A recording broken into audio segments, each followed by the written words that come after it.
Bonjour à tous les abonnés, j'espère que vous allez bien, ça fait sincèrement plaisir de vous retrouver aujourd'hui.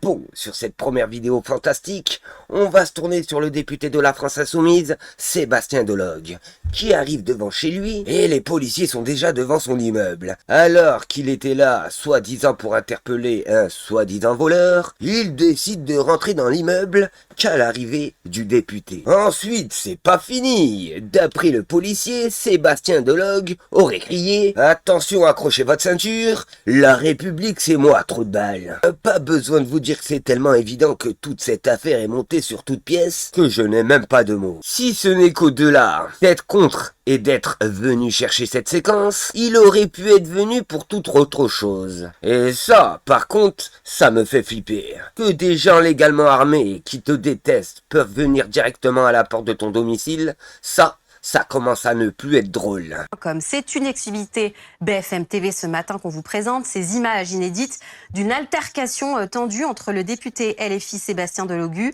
et des policiers. Ça s'est passé lundi à Marseille. Les agents intervenaient pour un vol de montres de luxe. Ils accusent l'élu de leur avoir bloqué l'accès à un immeuble avant d'insulter la patrouille. Une version démentie par l'insoumis. Document BFM TV, Paul Conge, Boris Karlamov, Adrien. Il est 15h16 lundi après-midi, lorsque le député LFI des Bouches-du-Rhône, Sébastien Delogue, rentre chez lui. Devant l'immeuble, 3 policiers en civil. Ils soupçonnent la présence d'un voleur dans le bâtiment. Mais la situation s'envenime rapidement. Sur ces images, un policier insulte l'homme politique. C'est moi ici, poussez-vous. Poussez-vous ici, c'est moi. Vous n'avez pas montré de plaque, je ne sais pas qui vous êtes, il n'y a pas de souci. Voilà, montrez-moi la plaque. Impossible pour l'heure de savoir ce qu'il s'est réellement passé avant et après cette vidéo, mais les agents accusent l'insoumis de les avoir empêchés d'entrer et d'avoir déclaré « La République, c'est moi, trou du cul ». Tous les 3 ont déposé plainte pour outrage sur personne dépositaire de l'autorité publique. Pourquoi s'interposer? Pourquoi les empêcher de faire leur job? Je vous rappelle, Sébastien Delogue est un député de la République qui respecte à minima les fonctionnaires de police qui viennent faire leur métier de policier pour arrêter un délinquant. Sébastien Delogue, lui, soutient dans un courrier adressé à la préfète de police des Bouches-du-Rhône qu'il ignorait leur qualité de policier et que l'un d'eux a exercé à son encontre des violences physiques. Il m'a dit que j'étais une merde, que je puais de la gueule et qu'il était normal que tout le monde me déteste.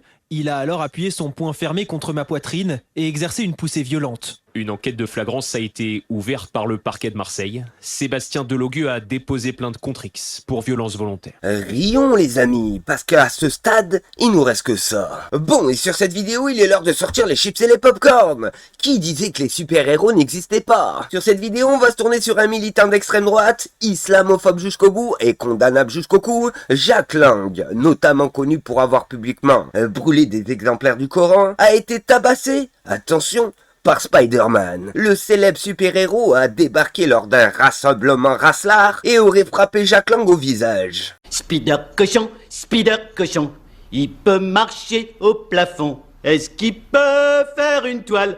Bien sûr que non, c'est un cochon. Prends garde, Spider cochon est là. Il faudra dire à Spider-Man qu'il y a aussi une momie appelée Jack Lang qui est représenté comme un danger pour les enfants du monde entier. Bon, et sur cette vidéo, on va changer totalement de sujet, on va se tourner sur Attal, qui tape des culs secs à 7h du matin, en se lançant dans une opération 1000 bistrots, en pensant que c'est ça qui plaît aux gueux. Pas besoin de vous dire qu'il va arriver au bureau de vote à 4 pattes. Nous avons un candidat qui est Gabriel Attal, qui considère que faire campagne, c'est être en campagne, et ne pas considérer que la période estivale est une période où on ferait des propositions aux Français confortablement assis depuis son lieu de villégiature. Et donc, oui, nous faisons campagne directement en proximité et nous allons faire aussi cette rentrée politique en proximité.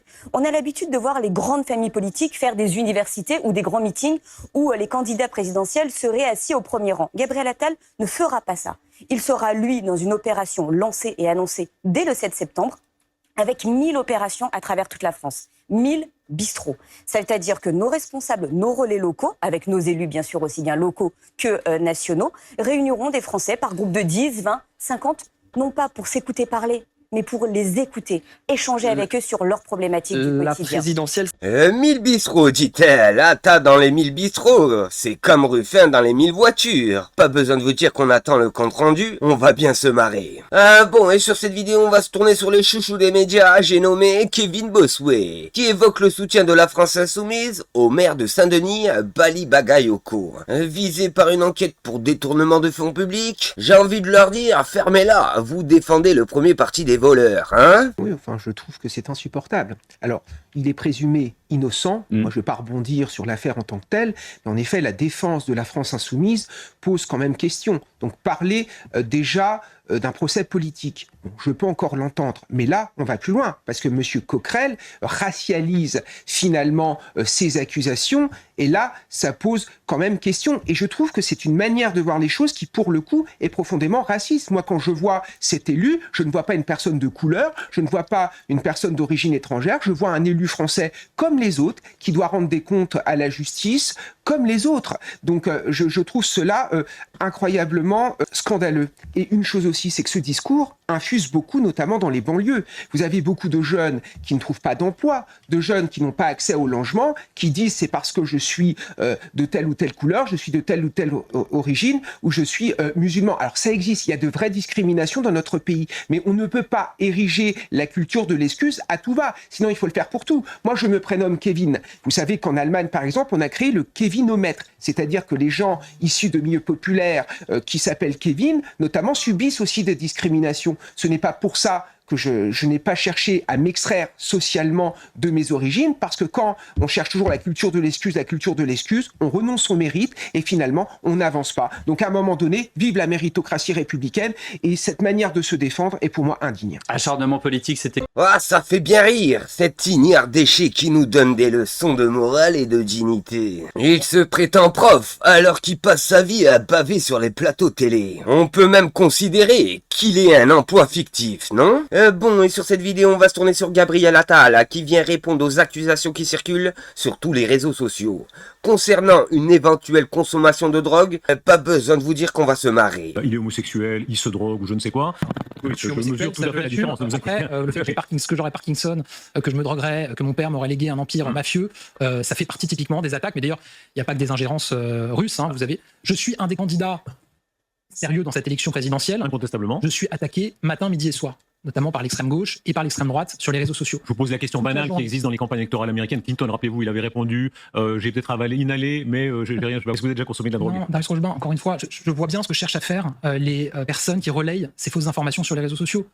On l'a vu d'ailleurs sur le président de la République, sur le chancelier allemand Merz, vous vous souvenez, il y a un an, avec le petit cabochon, je ne sais pas quoi, dans le train. Je veux dire, je fais face à ces attaques comme on fait face à ces attaques des leaders français, européens, c'est pas nouveau. Est-ce que ça m'empêche de dormir? La réponse est non. Avouez que c'est devenu un thème par Le Cornu lui-même, ça a paru un peu étrange quand est-ce que ça renforce, le Premier ministre de la France est-ce que ça renforce ma détermination à agir? La réponse est oui, parce que moi je veux pas qu'on puisse avoir, encore une fois, une France livrée à des algorithmes et de la désinformation qui racontent n'importe quoi. Comment est-ce que vous avez compris cette chose? C'est vrai que ça paraît un peu bizarre. J'imagine mal Mesmer ou des premiers ministres du passé qui disent on va tester, voir si les ministres du gouvernement se sont drogués. Vous avez M. Michel Debré qui aurait dit autour de la table, est-ce que quelqu'un ici a pris de... C'est le choix du Premier ministre qui a fait ce choix-là, mais parce qu'il a considéré qu'il fallait le faire. Moi, j'ai pas à dire... C'est un mal à ce point-là répondu? Mais vous en avez dans toute la société, vous le savez très bien. Oui, mais oui. Bah si, c'est pas vrai. A priori, oui. Vous pouvez avoir dans tout type d'endroits dans la société des personnes qui sont droguées ou qui consomment de la drogue. Et il faut les pourchasser et il faut agir dans toutes les sphères de la société. Il faut aussi agir en prévention. Vous savez que c'est un sujet qui... Vous auriez accepté de vous y soumettre, vous, si vous aviez une ministre autour de la table? Évidemment, aucun problème pour le faire. Et vous savez que moi j'ai un rapport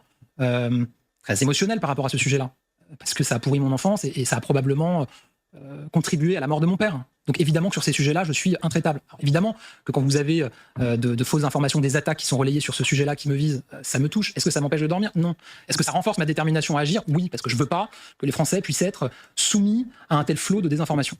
J'ai envie de vous dire, peut-il se soumettre à un test et le rendre public s'il n'a rien à se reprocher? Et on veut voir une vidéo du début à la fin, hein? Et cela fera comprendre aux Français qu'une confiance peut s'installer.